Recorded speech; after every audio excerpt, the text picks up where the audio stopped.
بسم اللہ الرحمن الرحیم۔ سامعین محترم، آج کا درس بہت ہی زیادہ اہمیت کا حامل ہے۔ ایک ہوتا ہے معجزہ، دوسرا ہوتا ہے کرامت، تیسرا ہوتا ہے ارہاس۔ معجزہ، کرامت، ارہاسات یہ سب ملتے جلتے الفاظ ہیں اور یہ انسان کے نظریے اور عقائد کے ساتھ تعلق رکھتے ہیں۔ خلاف قانون اللہ کی عادت یہ ہے کہ خاوند اور بیوی آپس میں ملاپ کرتے ہیں، بچہ پیدا ہوتا ہے۔ مریم علیہ السلام کا بغیر خاوند کے بچہ پیدا ہو گیا۔ آدم علیہ السلام کا بغیر ماں باپ کے پیدا ہو جانا، یہ خلاف قیاس ہے۔ اللہ کی کریم ذات انبیاء علیہ الصلاۃ و تسلیمات کو بھیجتی ہے، ان کو دلائل دے کر بھیجتی ہے۔ انبیاء علیہ الصلاۃ و تسلیمات کے ان دلائل کو معجزات کہا جاتا ہے۔ جو عقل میں آنے والی باتیں نہیں ہوتی وہ اللہ پاک انبیاء سے ان کو کرا دیتے ہیں۔ دیگر انبیاء علیہ الصلاۃ و تسلیمات کے 2000 یا اس سے زائد معجزات ہیں۔ میرے اور آپ کے پیغمبر کے اکیلے 2000 سے زائد معجزات ہیں۔ تو ایک ایسی بات جو خلاف عقل ہو، خلاف توقع ہو، اگر کسی ایسے انسان کے ہاتھ پر زہر ہو جو نبوت کا دعویٰ بھی کرتا ہو تو اس کو معجزہ کہا جاتا ہے۔ اگر خلاف توقع کوئی بات ظاہر ہو اور ایسے مسلمان پر ہو جو نبوت کا دعویٰ نہیں کرتا لیکن مسلمان ہے، ایسی خلاف توقع بات کو کرامت کہا جاتا ہے۔ آپ نے دیکھا ہوگا کہ بہت سارے شیاطین قسم کے لوگ بیٹھے ہوتے ہیں، وہ بھی عجیب عجیب سے کرشمے دکھا دیتے ہیں، اس کو تو نظر بندی کہا جاتا ہے۔ اگر ایسے خلاف توقع کوئی بات واقع ہو کسی ایسے انسان کے ہاتھ سے جو مسلمان ہی نہیں ہے اور ساتھ وہ اسلام کا دعویٰ ہی نہیں کرتا، اب اس نے کوئی کرشمہ دکھا دیا تو اس کو ارہاسات کہا جاتا ہے۔ تو آج کے درس کے اندر معجزات کا تذکرہ ہوگا، کل کے درس میں کرامات کا اور اس کی مثالوں کا، اور پرسوں کے درس میں انشاءاللہ ارہاسات کا ہوگا کہ انسان کا نظریہ انبیاء کے بارے میں کیا ہو اور اولیاء کے بارے میں کیا ہو اور شیاطین کے بارے میں کیا ہو۔ اکثر آپ نے یہ لفظ سنا ہوگا کہ کوئی اللہ والے کے ہاتھ پر کوئی خلاف ہے، یعنی ایکسیڈنٹ ہوا، بچہ بچ گیا، کہتے ہیں جی معجزہ واقع ہو گیا۔ یہ معجزہ نہیں ہے، یہ کرامت ہے۔ معجزہ صرف انبیاء علیہ الصلاۃ و تسلیمات کے ہاتھ پر اس کا ظہور ہوتا ہے۔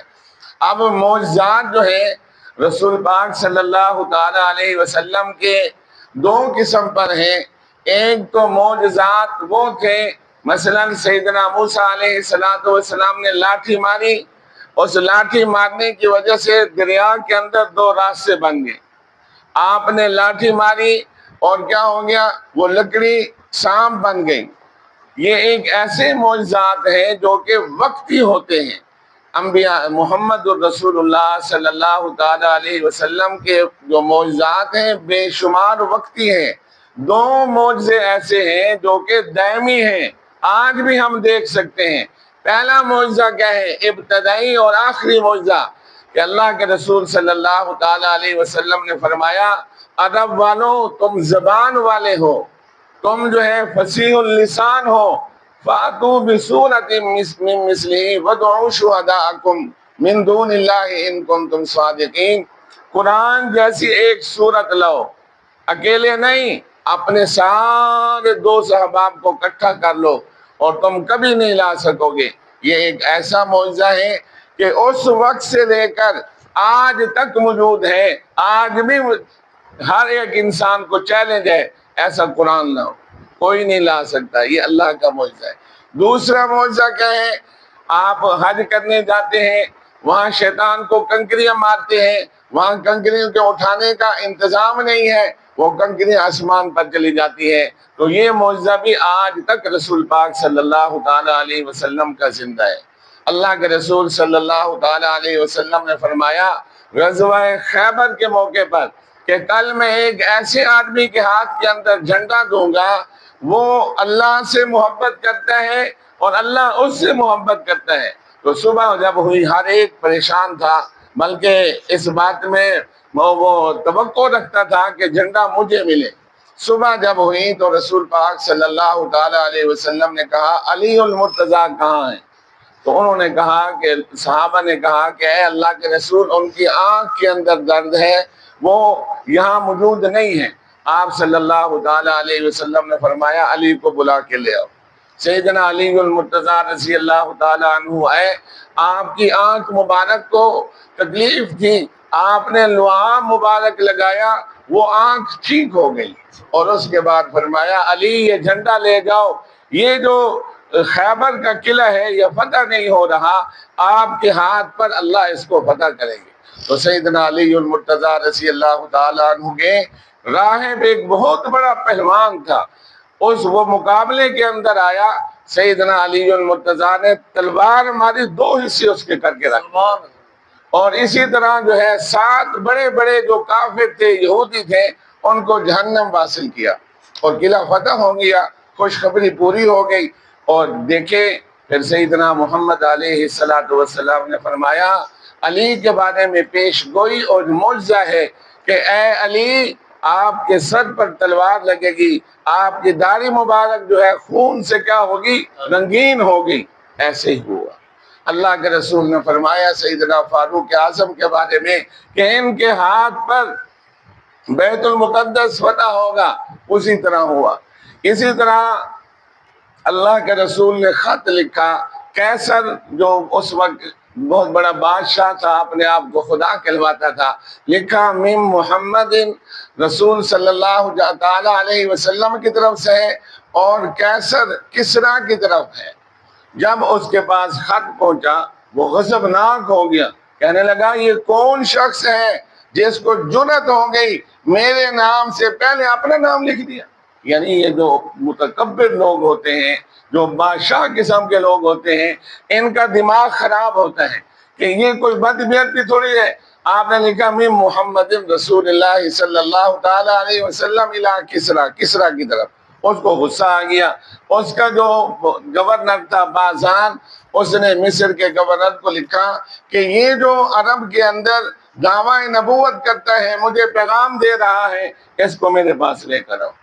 تو اس نے 2 آدمی بھیجے جو ہٹے کٹے تھے، ان کی داڑیاں کٹی ہوئی تھی، مونچھیں ان کی بڑی بڑی تھی، اللہ کے رسول صلی اللہ تعالی علیہ وسلم کے سامنے پیش ہوئے، اور اللہ کے رسول نے جب ان کی حالت کو دیکھا، آپ نے کہا اے آنے والے لوگوں، تمہاری مونچھیں بڑی کیوں ہیں؟ تمہاری داڑیاں کٹی ہوئی کیوں ہیں؟ انہوں نے کہا کہ ہمارے رب کسریٰ نے ہمیں حکم دیا ہے کہ ایسی حالت کے اندر جاؤ، جا کر اس عرب والے رسول کو ڈرا کر آؤ۔ اللہ کے رسول صلی اللہ تعالیٰ علیہ وسلم یہاں سے ابتدا ہوئی ہے، بلکہ فرعون کے زمانے سے داڑھی کے کٹوانے کی ابتدا ہوئی ہے۔ داڑھی جو ہے سنت رسول ہے۔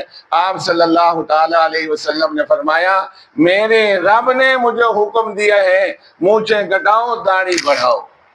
اور اس نے جا کر کہا کہ ہمارا جو رب کسریٰ ہے نا، بڑا غضبناک آدمی ہے، اس کی جو عادت ہے بہت عجیب قسم کی عادت ہے، وہ لوگوں کو زندہ کھا جاتا ہے۔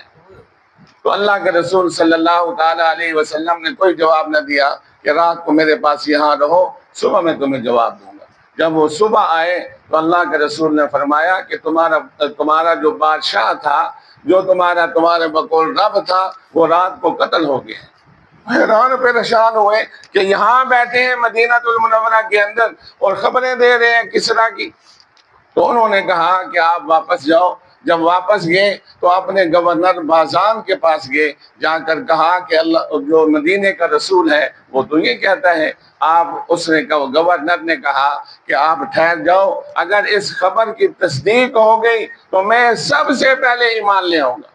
ادھر سے جو اس کا شیروان تھا جس نے اس کو قتل کیا تھا، اس کا خط آ گیا یمن کے گورنر کی طرف، جس نے ان کو بھیجا تھا کہ میں نے کسریٰ کو قتل کر دیا، وہ بہت بڑا ظالم تھا، اور میں تمہیں آرڈر دیتا ہوں کہ مدینے والے کی طرف کوئی حرکت نہ کرنا جب تک میرا دوسرا حکم نہ آ جائے۔ اللہ کے رسول نے فرمایا اللہم مزقہم، اے اللہ اس کے ٹکڑے ٹکڑے کر دے، جس طرح اللہ کے رسول صلی اللہ تعالی علیہ وسلم کے نامہ مبارک کو، خط مبارک کو اس نے پھاڑ کے ٹکڑے ٹکڑے کر دیا تھا، اللہ نے اس کے خاندان کو، اس کی بادشاہی کو ٹکڑے ٹکڑے کر کے رکھ دیا تھا۔ اسی طرح بڑا دشمن ہے جو کیا ہے اکرمہ رضی اللہ تعالی عنہ، انہوں نے اللہ کے رسول کو بہت ستایا تھا۔ ان کی بیوی آئی ام جمیل، آ کر رسول اللہ صلی اللہ تعالی علیہ وسلم سے کہنے لگی میرے خاوند کے لیے آپ امان دے دیں۔ آپ نے کہا امان ہے۔ جب اکرمہ وہ جہاز پر بیٹھ کر بھاگا جا رہا تھا، مدینے کو چھوڑ رہا تھا، جب واپس آیا کہنے لگا یہ عورت کہتی ہے کہ آپ نے مجھے امان دے دی۔ تو سیدنا محمد علیہ السلام نے فرمایا ہاں میں نے تجھے امان دے دی ہے۔ ابو جہل کا بیٹا اکرمہ، بڑا دشمن، اللہ کے رسول صلی اللہ تعالی علیہ وسلم نے اس کو بھی امان دے دی ہے۔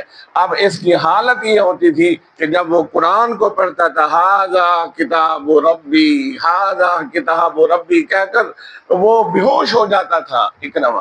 اور سیدنا فاروق اعظم رضی اللہ تعالیٰ عنہ کے زمانے کے اندر سیدنا اکرمہ رضی اللہ تعالیٰ عنہ نے شہادت کا مقام پایا۔ اسی طرح سب سے بڑا مظلوم سیدنا حمزہ رضی اللہ تعالیٰ عنہ ہے۔ وحشی نے ان کو قتل کیا تھا۔ وحشی چھپ کر آیا، جلدی جلدی آ کر اللہ کے رسول کے پاس کہنے لگا مجھے کلمہ پڑھا دو۔ اب دیکھیں آپ نے اس کو کلمہ پڑھا دیا، فرمایا وحشی میرے سامنے نہ بیٹھا کرو، جب تم میرے سامنے بیٹھتے ہو تو مجھے میرا چچا یاد آ جاتا، لیکن اسلام قبول کر لیا۔ تو اس لیے عزیز دوستو، سیدنا عثمان غنی رضی اللہ تعالیٰ عنہ کے بارے میں فرمایا اللہ کے رسول نے کہ ایک بلوائی آئیں گے آپ کو شہید کریں گے۔ سیدنا عثمان رضی اللہ تعالیٰ عنہ کے بارے میں ایسے ہی ہوا۔ تو جو رسول پاک صلی اللہ تعالیٰ علیہ وسلم نے پیش گوئی فرمائی ہے، جو ان کے معجزات ہیں وہ حق و سچ ہیں، جیسے اللہ کے رسول صلی اللہ تعالیٰ علیہ وسلم نے فرمایا ویسے ہی ہوا۔ ایک اونٹنی آئی، اللہ کے رسول سے شکایت کرنے لگی کہ جو میرا مالک ہے میرے اوپر زیادتی کرتا ہے، کام زیادہ لیتا ہے چارہ کم دیتا ہے۔ وہ اس کا مالک آیا، اللہ کے رسول نے فرمایا یہ اونٹنی تمہاری شکایت کر رہی ہے۔ اسی طرح ایک کبوتری وہ آئی، وہ اللہ کے رسول کو شکایت کرنے لگی ہے اللہ کے رسول۔ اب دیکھیں سیدنا سلیمان علیہ السلام کو اللہ نے یہ معجزہ دیا تھا، وہ جو ہے چرند پرند کی باتوں کو سمجھتے تھے، اللہ کا رسول اس کی چرند کی بات کو سمجھ رہے ہیں۔ کبوتری نے شکایت کیا فلاں نے میرے بچے اٹھا لیے، اللہ کے رسول نے وہ بھی واپس کرا دے۔ ہرنی آئی، اس نے جا آگے کیا۔ پتھر ہیں، کہتے تھے السلام علیکم یا رسول اللہ، پتھر کہتے ہیں پتھر۔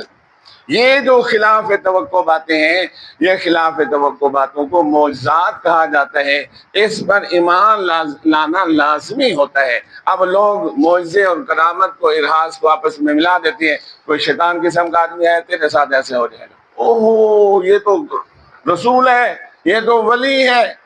یاد رکھو رسول ہے، خلاف توقع بات ہے، نبوت کا دعویٰ کرتا ہے معجزہ۔ نیک بندہ ہے، نبوت کا دعویٰ نہیں کرتا، اسلام کا دعویٰ کرتا ہے تو کرامت۔ اگر اس کے اندر اسلام بھی نہیں ہے اس کو ارہاس کہا جاتا ہے، وہ شیطانی باتیں ہوتی ہیں، ان کا ماننا کوئی ضروری نہیں ہوتا۔ اللہ سے دعا ہے کہ رب کریم عمل کی توفیق نصیب فرمائے۔ وآخر دعوانا ان الحمد للہ رب العالمین۔